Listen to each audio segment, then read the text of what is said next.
Hello everyone and welcome back to my channel. A few days ago, a viewer reached out and asked to know what my go-to items were in the kitchen, which oils I use, seasonings I always have, and other things. With all the cooking I do during the week, especially at night after a long day of work, I definitely have a short list of things I cannot live without. I'm so glad you joined me today, so let's put on our aprons and get into the kitchen. I'm SB and this is SB Living.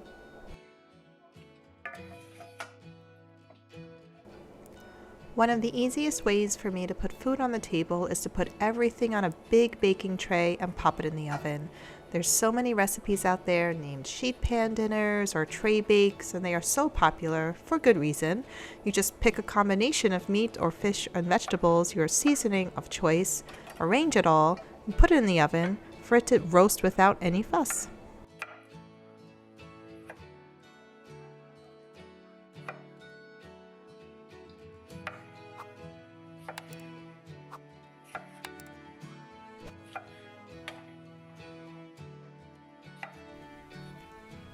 After I dried the chicken, I cut up some potatoes that needed cooking, a few onions, and a lemon.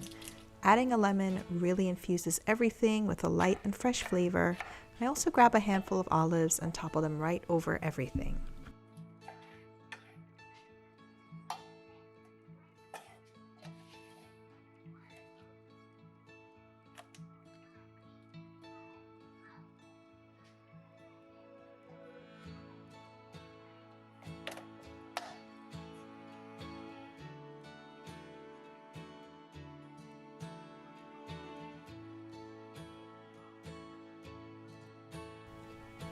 The last ingredient is a snip of rosemary from my pots outside. I always keep some herbs growing throughout the year, and though I keep a healthy stock of dried herbs in the pantry, I go for the fresh ones pretty often.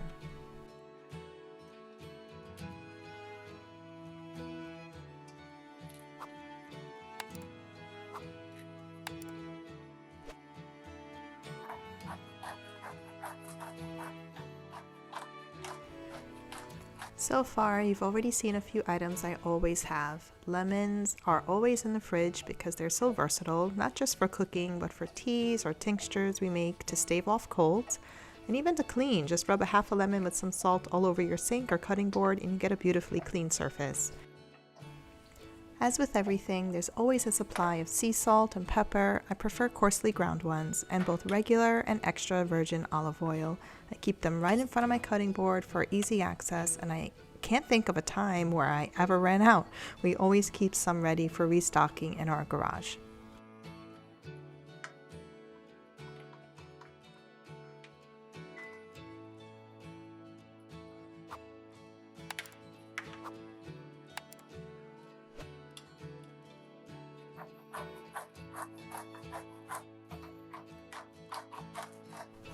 Another item I always have on hand is a bottle of red wine vinegar. I have the large containers of plain white vinegar, but I use them only for cleaning. For cooking, it's red wine vinegar. I'm adding it here to the bottom of the sheet pan because it will slowly infuse the chicken and vegetables and add just a bit more acidity and tanginess, which complements the olives and lemons really well. And after about an hour, here we are, nice and crispy and ready to enjoy.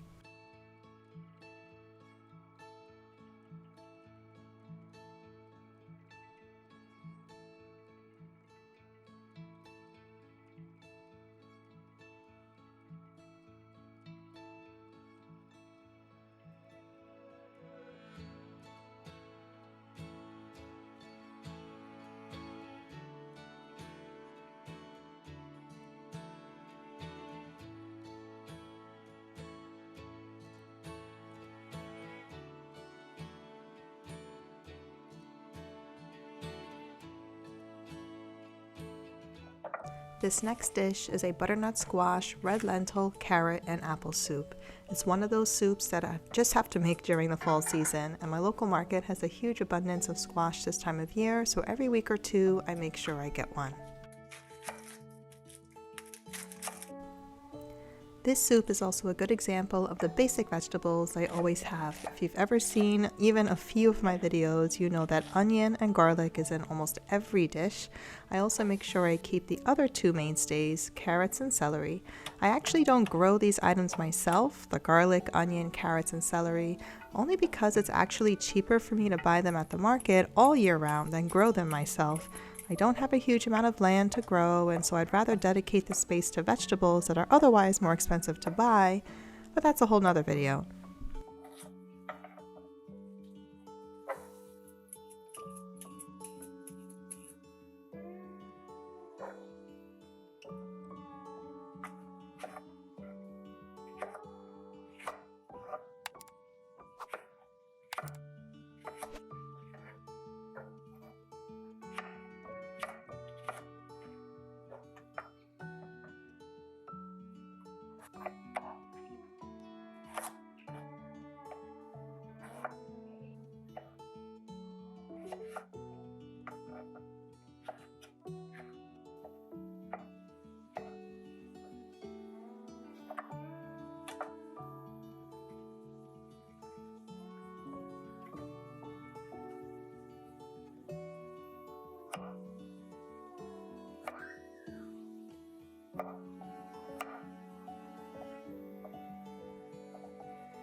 The work needed for this soup is just a lot of chopping. Nothing too perfect because I'm going to blend it up all anyway.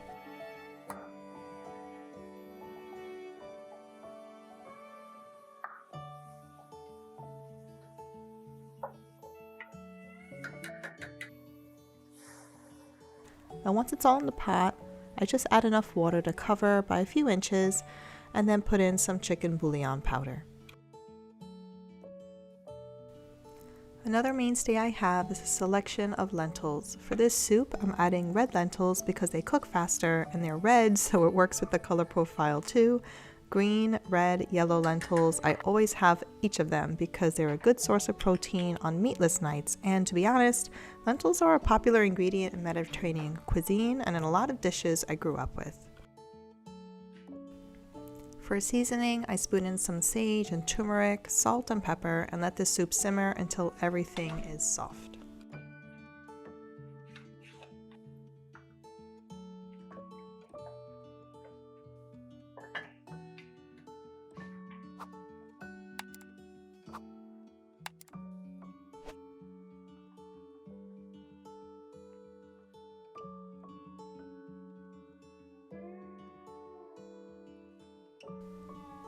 I love using this immersion blender for everything. When I was making baby food for each of my children, I used an immersion blender. It's one of those things that if we had to move tomorrow, I'd make sure I take this thing with me.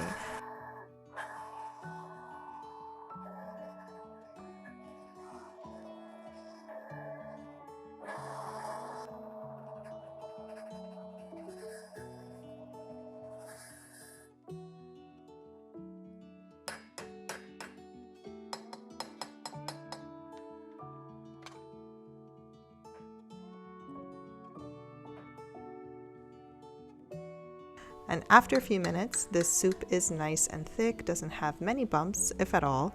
I like to drizzle a little bit of olive oil on top, and there it is, a nice bowl of good for you soup.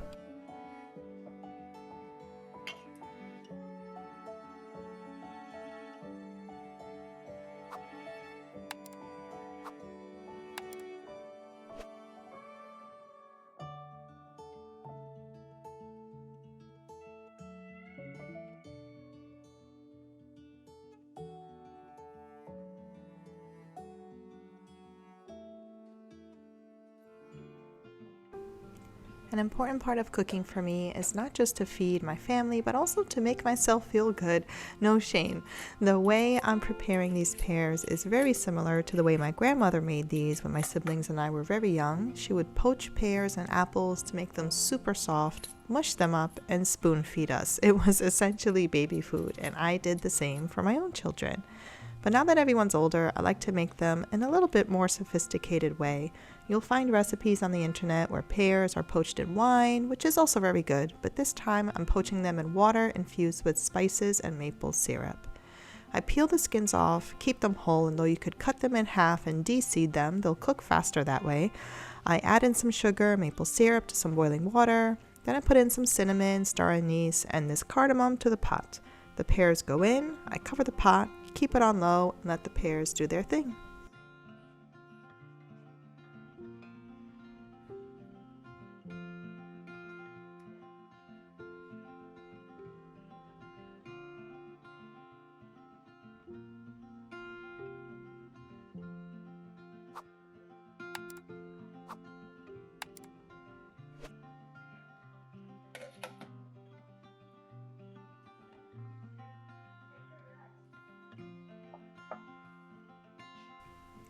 A dish like this is not just for sustenance of the body, but for your own soul too. There's always an element of spiritual healing while I cook, and preparing these pears was especially soothing and calming during an otherwise very busy day.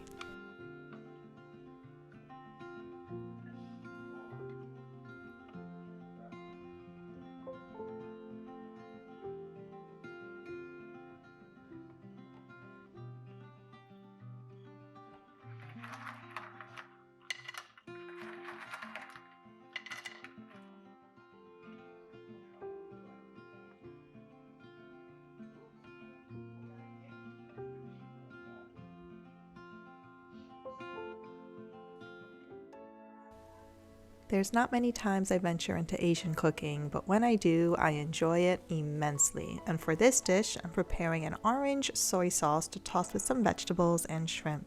These oranges are beautifully bright and red on the inside and extra sweet. I squeeze a few of them to make about half a cup of juice and zest a few teaspoons to add right inside. Then it's soy sauce, garlic powder, onion powder, olive oil, cornstarch, and a good mix.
This wok is several years old, as you can probably tell. It's a pot I keep just for stir fries because I feel for some Asian recipes the wok is just as important as the ingredients.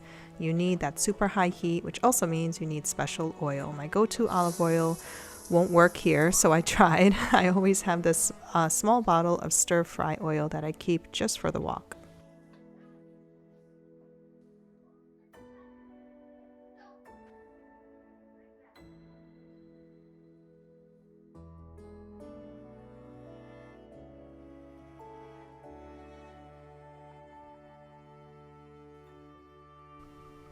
I made sure I cooked the shrimp first and set them to the side before working on the vegetables, which is a combination of garlic, peppers, and string beans. I try to use vegetables that we can enjoy when they still have a bit of a crunch, and these peppers and string beans only need a few minutes to get to that point.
Once they are nicely cooked, I add in the sauce, which thickens up pretty quickly. The shrimp go back in and I keep tossing it all around so the sauce continues to thicken right on the shrimp and vegetables themselves.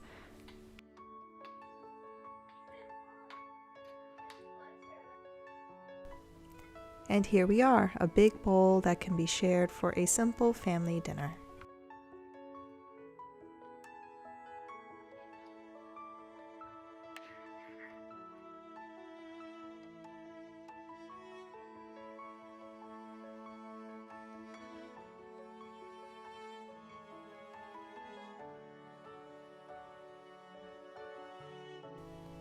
Click the next video on the screen or the playlist underneath it for more content like this one, and even better, subscribe, like, and hit the bell. See you all next time.